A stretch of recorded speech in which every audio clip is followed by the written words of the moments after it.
Good morning, sunshines. Good morning to you. Good morning to you. We're all in our places with sunshiny faces, and this is the way to start a new day. Today is the 29th anniversary of Lisa McPherson's untimely death, and everybody's going to be doing vigils today. I want to do a report of the crime that came out on Tampa Bay Times that I'm going to read through as a remembrance. And as soon as I get things switched over to that channel, I shall do that. It will be the first one that we're going to upload to Scientology Crimes. I don't have it set up to where I can upload directly, and I will, but we're going to put it on here, and then I will upload it to that channel, so that way it's saved, and I'll cut out our little pre-spiel. But I need to get back over to here that we're going to read. Good morning, Susan. Good morning, Cricket.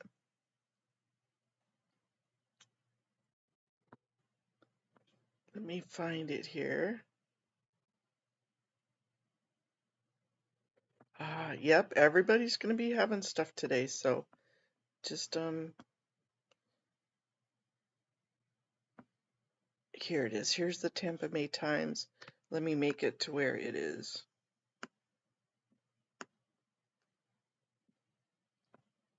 Fitting on the screen, correct? You did not make it late this morning. Good morning, Kathy. Good morning, Amy. I'm going to wait for a few more people to get in. I really hate it when other people do that, but we'll just say our good mornings this morning, and then I'll go into reading this. It's a little bit sobering news, but this is an excellent. I was going through all of the court cases for the Scientology crimes, and it certainly took me down a demon hole on all sorts of them. I found one, which I'm going to post all these to the Scientology Crimes channel. I found one where they did a $200 million class action lawsuit back in the 80s. It got thrown out not because of the crimes, but because of the purview and the jurisdiction. And Amy, I cannot believe how many suits come from Massachusetts. Cannot believe how many there are. It's an incredible amount. Boston area must just really do a horrible job, horribler, or it's just easier to litigate from there, because it was pretty dang amazing how many there were. I need to get this to where it all fits on the screen. There we go.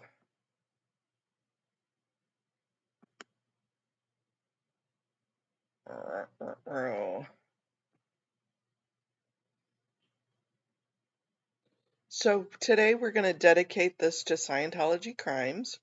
I will upload this over, and I'm going to read this article from Tampa Bay Times. Yeah, I was looking for some on that, Amy, and I didn't see any yet, but I'm sure we're going to find something that correlates for them.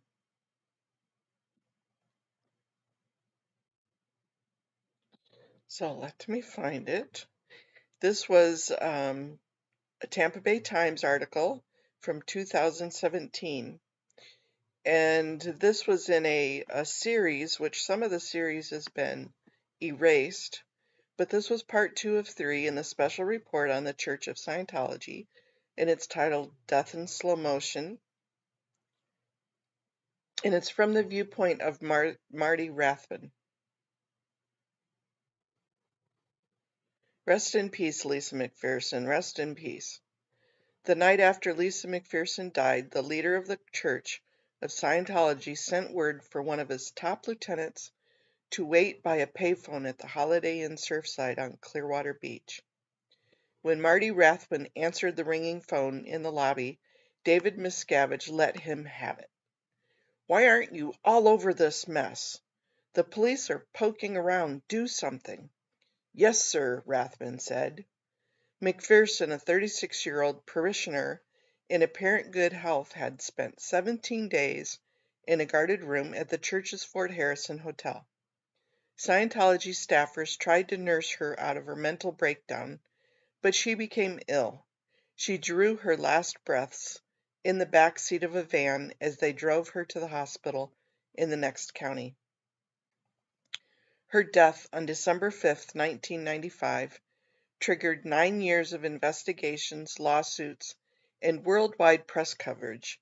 Alive on the internet, it stains Scientology's reputation still. Yes, it does.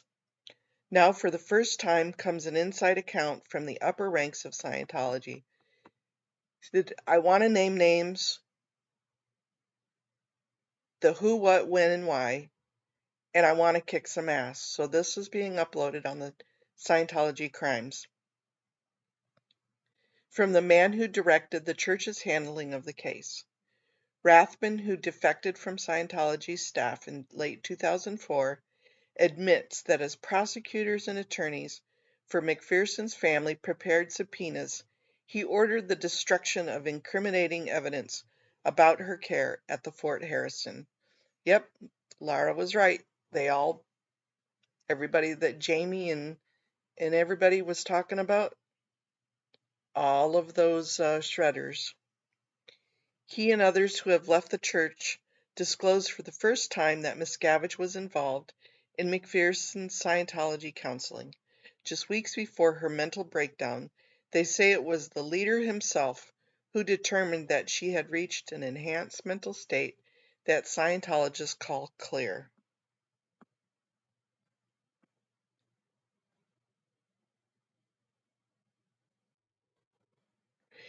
Hey Joe, hey Antics. Guys, I'm reading this and I don't have the comment on there, so I'm sorry if I miss any of your comments.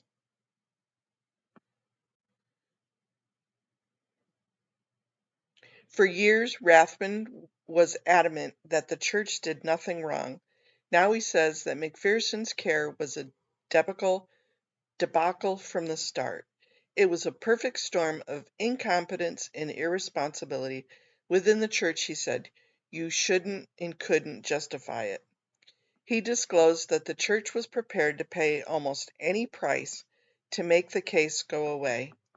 He said he sent an emissary to McPherson's funeral, what a jerk, in Dallas with authority to give her mother, Fanny, whatever she wanted. The approach was rebuffed because the family didn't trust the church. You think? Whether it was financially or any other thing, we're taking care of that woman because it was on our watch. If she needed $5 million, we would have come up with $5 million. Church officials say Rathbun is a bitter ex-member who inflated his importance in Scientology and whose motives are suspect. They say Miscavige demoted Rathbun in 2003 in part for his missteps he made in the McPherson case. A settlement agreement with the woman's family forbids them providing specifics, said Monique Yingling. There's one name besides Marty Rathbun and David Miscavige. Monique Yingling. We're naming names, you guys. A longtime Scientology attorney and friend of Miscavige.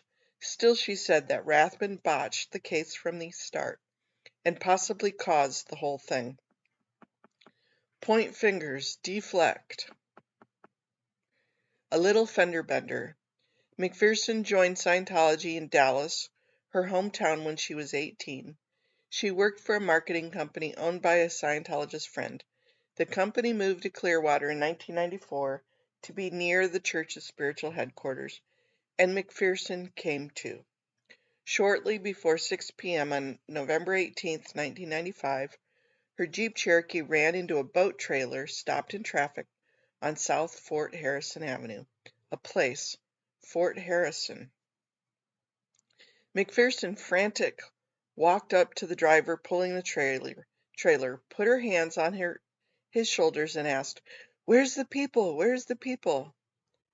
Firefighters had her move her car to the side of Bellevue Boulevard. She signed a statement saying she did not want medical care. As officers and paramedics tended to other duties, they saw McPherson had stripped off her clothes and was walking along Bellevue.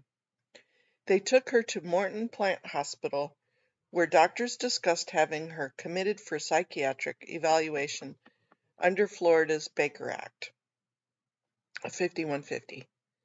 But Scientology considers psychiatry and psychiatric drugs evil.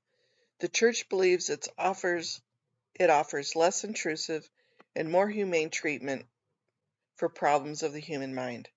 Adamant that McPherson not be exposed to psychiatry, about 10 church members showed up at the hospital and said they would take care of her.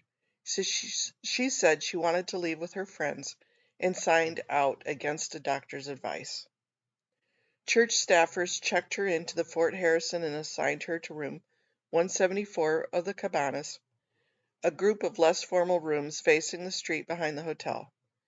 4 members of the church medical office were assigned to watch McPherson. Staffers from various departments were pulled in to help, including a payroll officer, a file clerk, a secretary, a personnel director, security guards, and 2 librarians. What a crew. Here's a name. Supervising was Janice Johnson, a doctor unlicensed in Florida who was a church medical officer. For more than 2 weeks, they tried to calm, feed, and medicate McPherson. They gave her chloral hydrate, a mild sedative.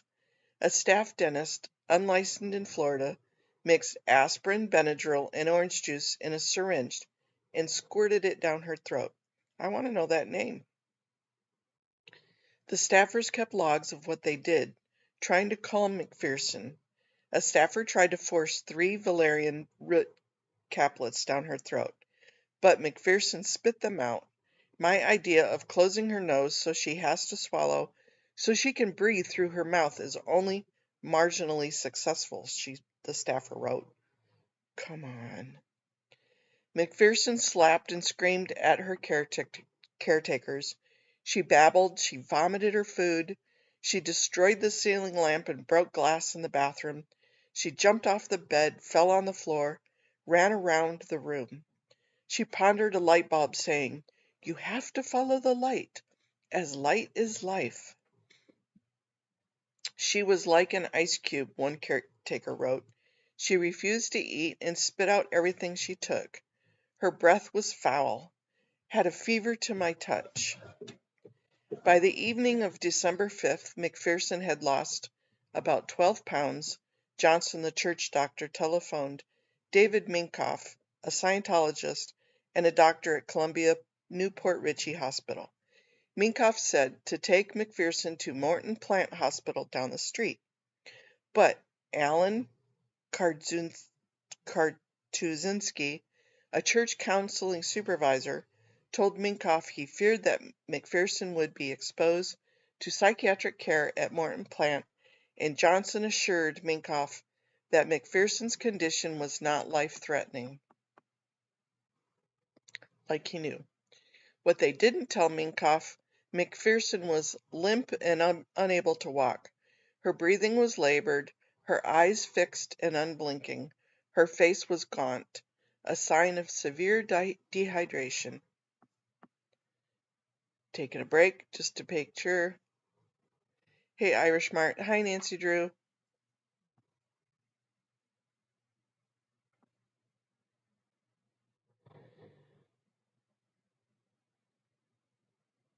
Minkoff agreed to see her. With McPherson in the back seat of the van, her caretakers drove 45 minutes to the Pasco Hospital, passing 4 other hospitals on the way. They rolled her into the ER, splayed across a wheelchair. She had no pulse, no heartbeat, and was not breathing. Minkoff pronounced McPherson dead. He took Johnson aside and yelled at her. "I was shocked out of my wits," he said later. "I really wasn't in the mode of finding out what happened. I was more in the mode of, how could you bring this person up to me like this? Oh, boo-hoo." Miscavige's role. Scientology employs a unique brand of counseling called auditing. In a quiet room, an auditor asks the parishioner prescribed questions while monitoring a device called an electronic psychometer or an e-meter. Scientologists say there is a charge associated with areas of upset in a person's life, such as marital conflict or a childhood accident. When such topics come up, the e-meter needle responds. The act of locating the troubling episode dissipates the charge and the needle floats back and forth. The person is supposed to feel better. One goal is to reach clear, a state where the mind's negative images are gone and the person is to be rid of all fears, anxieties, and irrational thoughts. John Travolta, Kirstie Alley, and Tom Cruise are among the celebrities who have extolled the benefits of Scientology. Parishioners from around the globe travel to Clearwater to be audited by the best. Scientologists come from the deluxe accommodations and the top flight Class 12 auditors whose services, Rathbun said, cost $1,000 an hour.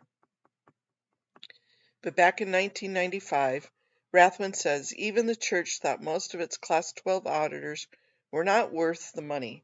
They were burned out, their sessions rote and uninspired, like a doctor with a poor bedside manner.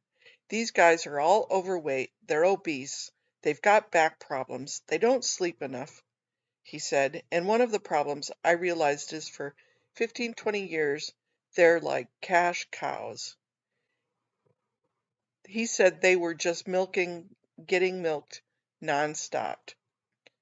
Rathbun and the others say Miscavige was in Clearwater in 1995 to launch the Golden Age of Tech, initiative aimed at raising the quality and precision of auditing at Scientology's Mecca. Rathbun said he was assigned to help. Miscavige would look in on parishioner auditing sessions from a control room with video feeds from multiple counseling rooms.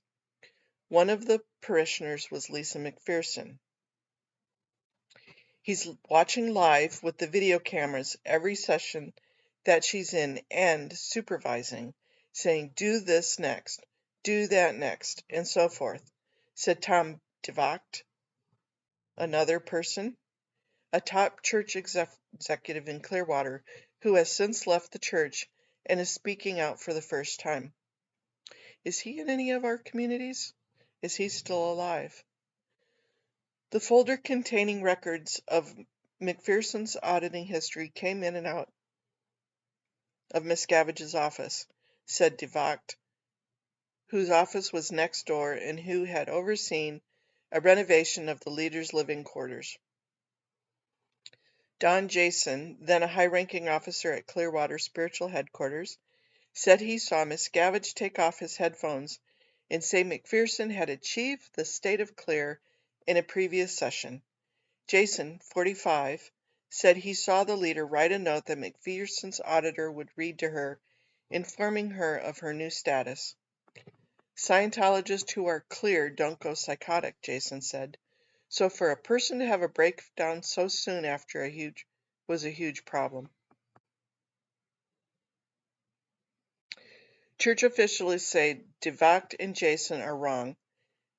I can tell you that's utterly, totally false, said Angie Blankenship. I know Serge talks about her quite often. A top administrator in Clearwater from 1996 to 2003. I was here. Chairman of the board, Miscavige, wasn't even here at Flag Land-based during that time. He's a liar. It never happened. Yingling and church spokesman Tommy Davis also said Miscavige was not in Clearwater at the time, and they say they have minutes of meetings he attended in California to prove it. They also question how DeVocht and Jason almost 14 years later, could remember anything about a woman who was then just another parishioner that died. Jason said the moment stood out because staffers require special training and refresher training to be able to identify when someone becomes clear. So it did strike me as like, wow, that Miscavige had that expertise. Taking a throat break, checking in. Hi, Rika. Hi, T. Good morning, you guys. Not only that, I was standing right next to him when it happened, said Jason, who left the church in 1996, but still finds Scientology valuable. Don't know how that happens. This is a huge deal, Devak said of Miscavige's involvement. There's no way not to remember it. Devak said he worked closely with Miscavige during that time. He said the leader zeroed in on McPherson because she was having issues with her counseling and was the friend of a prominent church member. He said Miscavige He saw Miscavige view McPherson's auditing sessions through a video feed and write notations in her counseling folder. I watched him personally, Devak said. A whole bunch of people watched him personally. The church's representative said there was no notations by Miscavige in McPherson's file. In any case, they say, let's put different things in there. Miscavige would have been qualified to supervise McPherson's case had he been so inclined. He is an expert in every field, said Jessica Feshbach, a church spokesman. I'm sorry, I'm having trouble reading this morning. Rathbun recalled walking through a hallway to the auditing rooms at the Fort Harrison and a woman bursting through a door. She's going, "Ah! Yahoo!" She's screaming at the top of her lungs, he said. It was McPherson cheering about the news that she had been deemed clear. Her accomplishment was celebrated in a ceremony at the Fort Harrison in September 1995. By mid-November, she would be back at the hotel babbling to her caretakers. The introspection rundown. When Rathbun learned that McPherson had died, he interviewed the 15 to 20 Scientologists who had cared for her. We need those names. I think we have those names somewhere. It was like walking into a disaster area. They all looked devastated. They lacked sleep. Some of them had scratches and bruises from getting hit by Lisa. All of them were extremely emotionally distraught because each one of them put it on their shoulders that they had done something wrong. I think you guys put it on their shoulders. Their feelings were justified, Rathbun said. The whole thing was done wrong. I can't tell you what a technical crime this was, in terms of Scientology methods. The caretakers had given McPherson an introspection rundown, a procedure created by Scientology founder L. Ron Hubbard. The goal is to isolate and calm a psychotic person enough to be audited. She is to be kept in a silent environment with no one around to re-stimulate mental images that might upset her. Yet church staffers came and went from McPherson's room, as did guards using walkie-talkies. Rathbun said. One staffer cried in a corner. Others held McPherson down while trying to medicate and feed her. Instead of calming, McPherson grew agitated and self-destructive during her 17-day stay. Rathbun said he has participated in several introspection rundowns, and none lasted more than a day or two. He said it was obvious to him that McPherson was the victim of out-tech, a term for Scientology malpractice. Rathbun had another problem.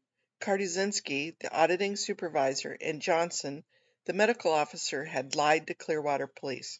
They said McPherson had not received an introspection rundown, and they said that there was nothing unusual about her stay. That's the hand I'm dealt.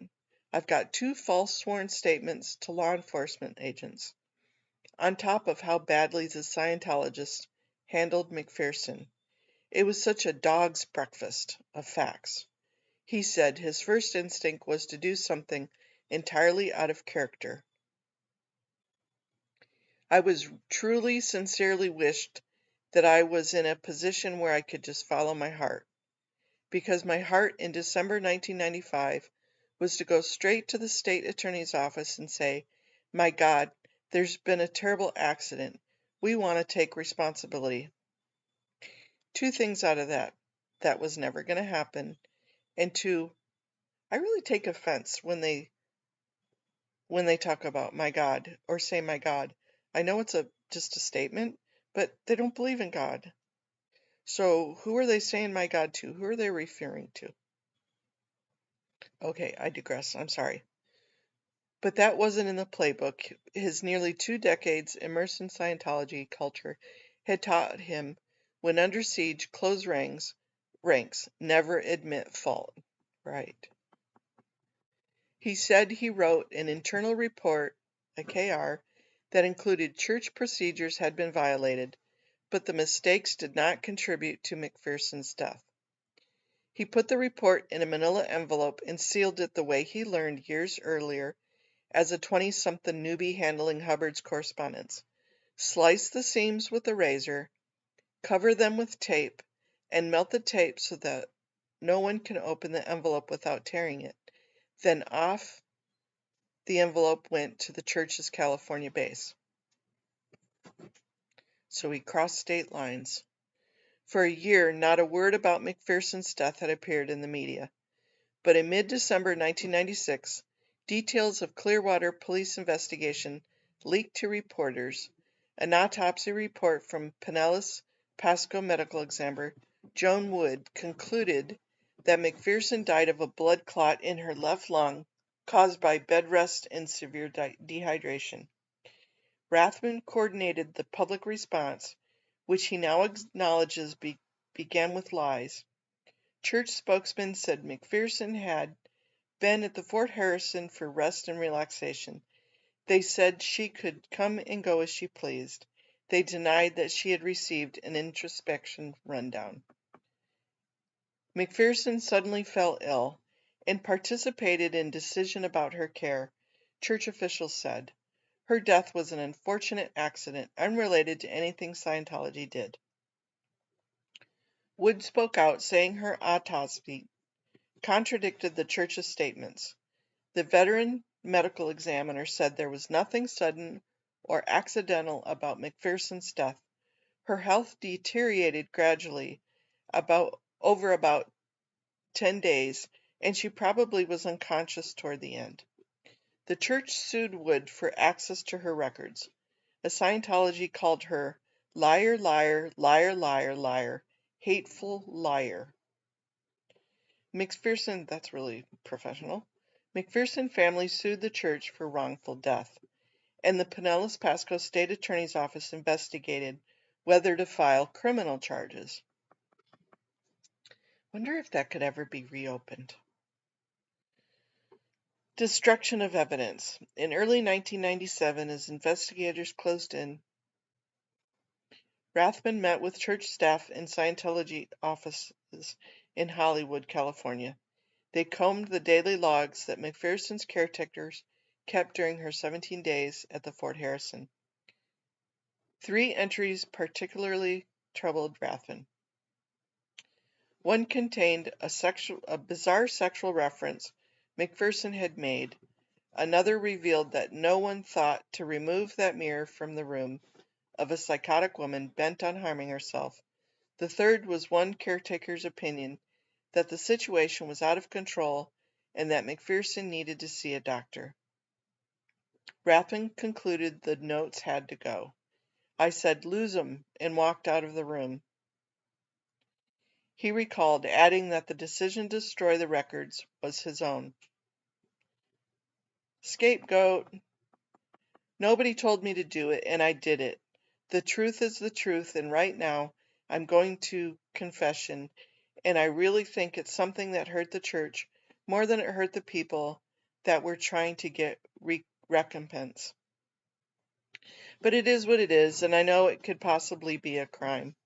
In a recent interview, State Attorney Bernie McCabe said it was clear the records were missing because the church handed over entries for every day of McPherson's stay except the final 2 hours before she died. That the church appeared to be hiding something only fed McCabe's sense that something was amiss. Prosecuting Rathbun is not an option because the time to bring destruction of evidence charges expires after 3 years. McCabe said, "We're done." Stress ratchets up. On November 13, 1998, McCabe's office charged the church's Clearwater entity with 2 felonies, criminal neglect, and practicing medicine without a license. The church now faces the prospect of trial and embarrassing testimony in both criminal and civil court. Miscavige delegated dealing with lawyers and reporters to Rathbun and to Scientology's chief spokesman, Mike Rinder. Mike wasn't mentioned until right now, but the church leader kept hold of the controls, working to forge Scientology's message from behind the scenes. Rathbun revealed that while he and Rinder conducted phone interviews, Miscavige often was at their side, directing what to say and gesturing wildly when he thought they got it wrong. A key legal issue in the McPherson family wrongful death lawsuit was whether Miscavige could be added as a defendant. Church lawyers argued that he should not be named in the suit because he dealt only with ecclesiastical matters. The family countered that Miscavige totally controls and micromanages all of Scientology. In December 1999, a Tampa judge ruled that Miscavige could be added as a defendant. From the church leader, it was a big snapping point, Rathbun said. That was like the explosion of all explosions, that he was now potentially going to be deposed and his name would be embroiled in that litigation. He became progressively more antagonistic, violent, irrational. William C. Walsh, a Washington, D.C. human rights lawyer who had represented Scientology for years, said the account is far-fetched.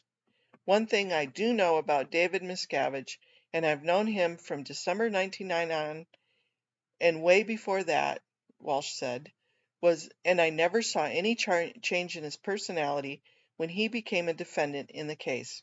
He didn't become more antagonistic. He did not become more violent, and he's never been irrational.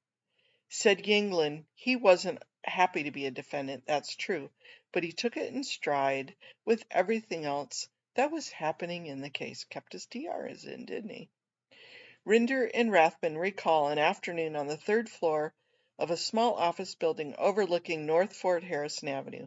When they say Miscavige attacked Rinder, they say the leader shouted obscenities at Rinder, grabbed him, and while holding him in a headlock, twisted his neck and threw him to the floor. Of the dozens of attacks Rinder said he endured, this one was the most painful. I remember my neck was out of place, and for maybe 30 minutes I couldn't speak because my larynx had been squashed against the back of my throat, he said. Clamped in a headlock, Rinder said his thoughts tracked a familiar arc. What did I do to cause this? When Miscavige dresses you down or worse, punishes you physically, you get into trying to figure out what you have done to him, Rinder said. And that's the thing with the beatings. What did I do to cause this to happen to me? Over-prepare, attack, attack. Reminiscent of how Scientology fought the IRS to restore its tax exemption, the church would not be outworked defending itself from the criminal charges in the McPherson case. Scientology spent millions of dollars, and church lawyers filed thousands of pages of medical studies and consultant reports that said the McPherson care at the Fort Harrison could not have caused her death. The case collapsed after Wood, the medical examiner, unexpectedly changed her official finding on the manner of McPherson's death, previously undetermined. She changed it in February 2000 to an accident. Prosecutors dropped the charges 4 months later, citing Wood's conflicting and confused interpretation of the evidence. Conspiracy theorists suggest that the church somehow got to Wood. Rathbun denies it. He says the medical examiner changed her conclusion in the face of the reams of scientific information from church experts. Roll eyes, yeah, right. There was no blackmail on her, Rathbun said. There was no intelligence. It absolutely was all evidence. I swear to God. There we go, swearing to God again. Wood reached it at her home, declined to comment, of course. McCabe said it was his impression that evidence and expert testimony swayed Wood. One thing you quickly come to realize when dealing with Scientologists is that they are persistent, he said, and they were persistent with her. In May 2004, 4 years after the criminal charges were dropped, the church settled with McPherson's family, ending their lawsuit, the civil one. The terms remain secret. In a speech to international associations of Scientologists, Miscavige proclaimed victory over government officials, over the press, and over others who tried to use McPherson's death to bring down the church. He said the roots of the attack stretched from the German government, which opposed Scientology, to the Clearwater police, which investigated the church for 2 decades. They were just looking for anything to get us, he told the crowd. We always knew we would win. Quoting Hubbard, he listed the qualities that would always hold Scientology in good stead: constant alertness, constant willingness to fight back. Winning but losing. Though Scientology prevailed on the legal front, the McPherson case set back a long-running effort by the church to cultivate a benign, mainstream image. Among the details that emerged, in McPherson's last years, she had spent at least $176,700 on Scientology services and had $5,773 in the account she kept at the church. She died with $11 in her savings account. The case reignited passions about Scientology and its practices, bringing pro- and anti-church protests back to the streets of Clearwater after years of relative calm. Some people paid a price. Minkoff, the Scientologist doctor who pronounced McPherson dead, was disciplined by the state of Florida. Without having met McPherson, he had written prescriptions for her during her stay in the Fort Harrison. Should have had more than just that. Kardazinski, the supervisor in charge of her stay at Fort Harrison, was banished for years to work in the church's laundry in Clearwater. Scientology parishioners were called on to dig deeper into their pockets. The church's Clearwater entity, the Flag Service organization, typically took in $1.5 to $2 million a week. Rathbun and others said, providing a picture of Scientology's revenues never before disclosed. Miscavige decided the exorbitant legal bills from the McPherson case were to be paid from the flag operation. Rathbun said so church registrars urged parishioners to come in for more auditing and other services. It was a matter of step things up, get people in, snappity, folks. They brought in a lot of money during that period. Yet another group would pay in a different way. According to Rathbun and other high-ranking defectors, Miscavige grew more and more violent and erratic as the McPherson case wore on. Said Rathbun, working under David Miscavige from 2000 forward was a steadily deteriorating situation. Then we go into some resources and the other parts of the thing. Thank you for allowing me to do that. Rest in peace. I am just seeing that I'm... Hey, Kirby's mom. Hi, Scientology up north.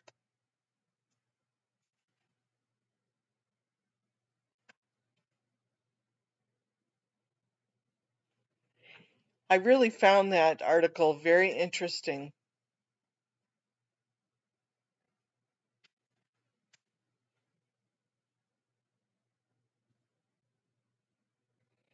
At Congress, there has been a list of all the crimes and deaths been read out before, maybe a min each.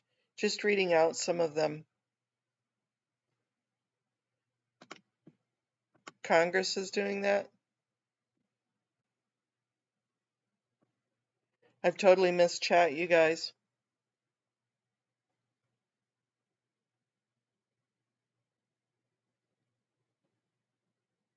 Yeah, I wish it was. I mean, how they minimized her death. It was all about the money. Even that article, deflect, dissuade, it happened, I did it, taking, at least he tried to take responsibility, but it wasn't because he was responsible. It was to get it off from Miscavige.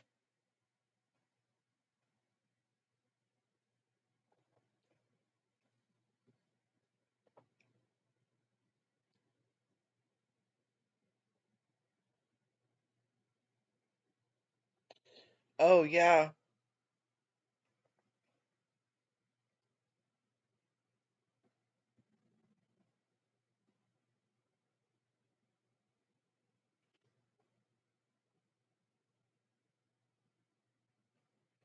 Oh, you mean at any of the meetings today?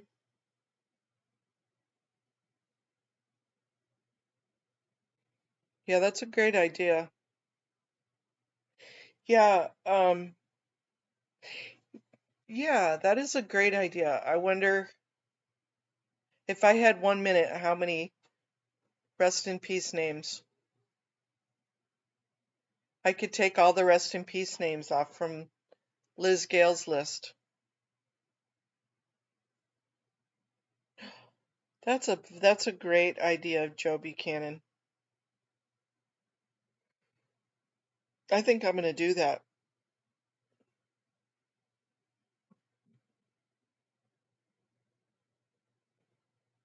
I'm going to put a link to this article. In some of this article is just not available anymore on the Tampa Bay Times. I'm surprised I got this one to pop up.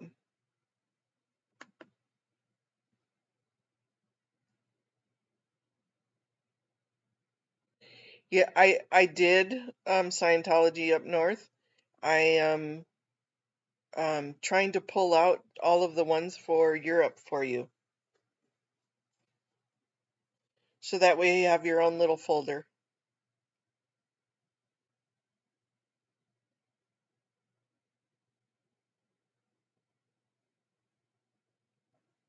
Yeah, there was as I said, I'll cut it off there for the Scientology crimes.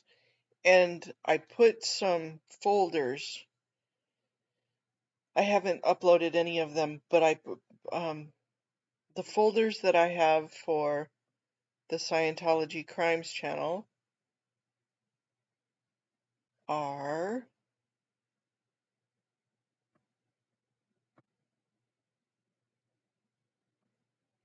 it's all under court cases and child abuse, elderly abuse, fair gaming, harassment, private eyes, financial